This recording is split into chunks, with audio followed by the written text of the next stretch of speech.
आपके पति एक बहादुर पुलिस वाले थे। हम सभी को उन पर गर्व है। उनकी कमी तो अब कोई पूरी नहीं कर सकता, लेकिन सरकार ने उनकी जगह उनके बेटे पार्थ को नौकरी दी है। मिश्रा जी ने पार्थ और उसकी मां को तसल्ली देते हुए ये कहा था।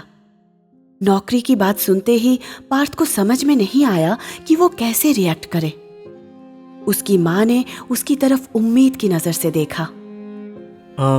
अंकल, फिर मेरा कॉलेज पूरा करके भी तो नौकरी ही करनी है ना बेटा। इस वक्त तुम्हारी माँ को तुम्हारी सबसे ज्यादा जरूरत है। मुझे उम्मीद है कि तुम भी तुम्हारे पिताजी की तरह एक काबिल पुलिस वाले बनोगे। तभी पार्थ के कॉलेज के कुछ दोस्त उसके घर मिलने आ गए, जिसमें प्रिया भी थी। पार्थ आते हुए उन सब लोगों को देखने लगा। सभी पार्थ के लॉस के लिए अपनी अपनी सांत्वना दिखा रहे थे। प्रिया पार्थ के पास बैठी थी। जो हुआ मुझे उसका बहुत अफसोस है पार्थ। तुम चिंता मत करो, हम सब लोग हैं तुम्हारे साथ। प्रिया ने पार्थ के कंधे पर हाथ रख दिया था, जिसे देखकर पार्थ की आंखों में आंसू आ गए। अगले 3-4 दिन तक प्रिया कॉलेज के बाद पार्थ के घर आती रही। पार्थ नौकरी की बात प्रिया को बताना चाहता था, लेकिन वो बता नहीं पा रहा था। उधर मिश्रा जी ने पार्थ को नौकरी दिलाने की सारी प्रोसेस धीरे धीरे शुरू कर दी थी। क्या सोचा है तूने? सोचना क्या है, करूंगा मैं नौकरी। मेरा फर्ज है मेरे घर के लिए और तुम्हारे लिए जीना। माँ ने पार्थ के माथे को चूम लिया। वो खुश हो गई थी। कुछ दिनों बाद ही पार्थ को उसी शहर के पुलिस थाने में हवलदार की नौकरी मिल गई थी।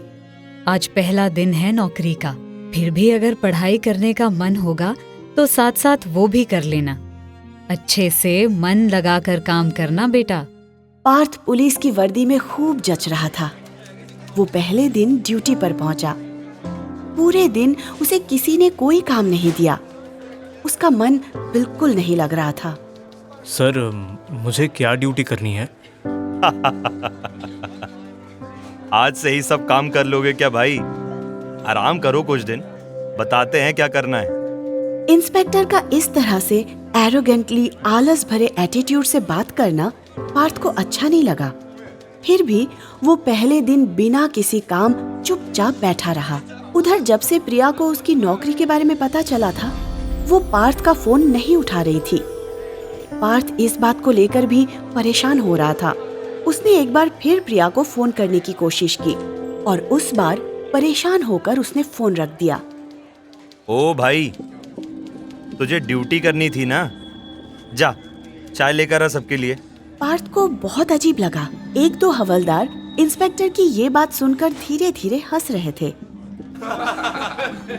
सर, मैं चाय? अरे हाँ भाई, तू ही। क्या हो गया? तू कोई थानेदार थोड़ी है, बाप की जगह आया है ना। एग्जाम पास करके थोड़ी आया है। धीरे धीरे सब काम सीख जाएगा। पार्थ अपने सीनियर के सामने कुछ नहीं बोल पाया। अगर मिश्रा जी होते तो वो ऐसा बिहेव नहीं करते, लेकिन मिश्रा जी तो हेड ऑफिस में थे और ये थाना पार्थ के घर के नजदीक था। बिना कुछ रिएक्ट किए पार्थ चाय लाने चला गया। शाम तक उसे और कोई काम नहीं दिया गया। शाम को वो घर पहुंचा। कैसा रहा पहला दिन बेटा? हाँ, अच्छा रहा माँ। मैं कुछ देर में एक दोस्त से मिलकर आता हूँ। पार्थ के कदम सीधे प्रिया के घर की तरफ मुड़ गए थे। एक बार फिर उसने प्रिया को फोन किया और प्रिया ने फोन कट कर दिया। पार्थ ने सीधा प्रिया के घर की बेल बजा दी। प्रिया ने दरवाजा खोला। तुम फोन क्यों नहीं उठा रही हो प्रिया? सुबह से फोन किए जा रहा हूँ मैं। थोड़ा बिजी थी, बहुत दिनों के बाद वीकेंड पे टाइम मिला ना, इसलिए। तुम अंदर आओ ना प्लीज। पार्थ ने प्रिया की बात पर भरोसा कर लिया और घर के अंदर चला गया। प्रिया, तुम मुझे सच बताओ, ऐसे बिहेव क्यों कर रही हो तुम? मैं जानता हूँ मैं कॉलेज नहीं आ पा रहा हूँ, लेकिन हम उसके बिना भी तो मिल सकते हैं ना? पार्थ, ऐसा नहीं है। बस कॉलेज में मैं तुम्हें ही मिस करती रहती हूँ। वो आर्यन बहुत कोशिश कर रहा है मेरे साथ रिलेशनशिप में आने की। आर्यन? हाँ, मेरे सामने भी उसने ऐसा किया था। प्रिया, तुम उस पर ध्यान मत दो। तुम जानती हो ना मैं तुमसे कितना प्यार करता हूँ। पार्थ ने प्रिया को गले लगाने की कोशिश में हाथ फैलाया। प्रिया थोड़ी देर रुकी और फिर पार्थ की बाहों में आ गई। मैं भी तुमसे बहुत प्यार करती हूँ पार्थ।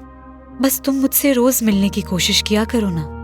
कभी कभी नहीं मिलते तो चलेगा, लेकिन एकदम से तुम गायब ही हो गए कॉलेज से। मुझे घर की जिम्मेदारी भी तो संभालनी पड़ेगी ना प्रिया।